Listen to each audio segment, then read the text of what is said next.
బిడ్డ కడుపు నిండా తింటాడని కట్టిన లంచ్ బాక్స్ యమపాసమైంది. తిన్న ఒక్క ముద్దే ప్రాణాన్ని హరించేసింది. స్కూల్ బ్యాగ్ వేసుకుని లంచ్ బాక్స్తో వెళ్లిన కొడుకు శవమై తిరిగి రావడంతో ఆ తల్లిదండ్రులు గుండెలు పగిలేలా రోధిస్తున్నారు. ఒక్క చపాతీ తిని మృత్యువు ఒడిలోకి వెళ్లిన సికింద్రాబాద్ విషాద ఘటన ఎన్నో విషయాలను నేర్పుతోంది.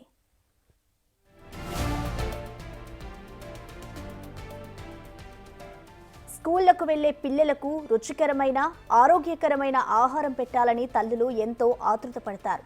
అందులో ఎలాంటి తప్పులేదు. కానీ పెట్టే ఆహారం వారు తినగలుగుతారా లేదా అని ఎప్పుడైనా ఆలోచించారా?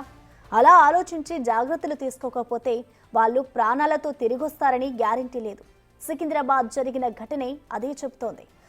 విరంజైన్ అనే బాలుడు సికింద్రాబాద్లోని ఓ ప్రైవేటు పాఠశాలలో 6వ తరగతి చదువుతున్నాడు. రోజు మాదిరిగానే స్కూల్కి వెళ్లిన బాలుడు లంచ్ టైంలో ఇంటి నుండి తెచ్చుకున్న చపాతీ రోల్ తింటున్నాడు. ఈ క్రమంలోనే చపాతీ రోల్ బాలుడి గొంతులో ఇరుక్కుపోయి ఊపిరాడగా అవస్థపడ్డాడు. అప్రమత్తమైన స్కూల్ సిబ్బంది బాలుడిని ఆసుపత్రికి తరలిస్తుండగానే మార్గమధ్యలో చనిపోయారు. విద్యార్థి మృతితో వారి కుటుంబంలో విషాదం నెలకొంది. తల్లిదండ్రులు కన్నీరు మున్నీరుగా విలపించారు. పోలీసులు కేసు నమోదు చేసుకుని దర్యాప్తు చేస్తున్నారు.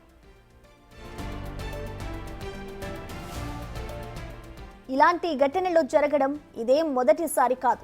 గతంలో కూడా పిల్లలు తినే ఆహారం గొంతులో ఇరుక్కొని ప్రాణాలు వదిలారు చిన్నారులు. మరోసారి ఇలాంటి ఘటనలు జరగకుండా ఉండేందుకు తల్లిదండ్రులు జాగ్రత్తగా ఉండాలని సూచిస్తున్నారు నిపుణులు. స్కూళ్లకు వెళ్లే మీ పిల్లలకు తేలికైన ఆహారాన్ని లంచ్ బాక్స్లో పెట్టాలని సూచిస్తున్నారు. ఈజీగా గొంతులో దిగేలా అరిగే ఆహారాన్ని మాత్రమే పిల్లలకు పెట్టండి. లేదంటే అది పిల్లల ప్రాణాలకే ప్రమాదం.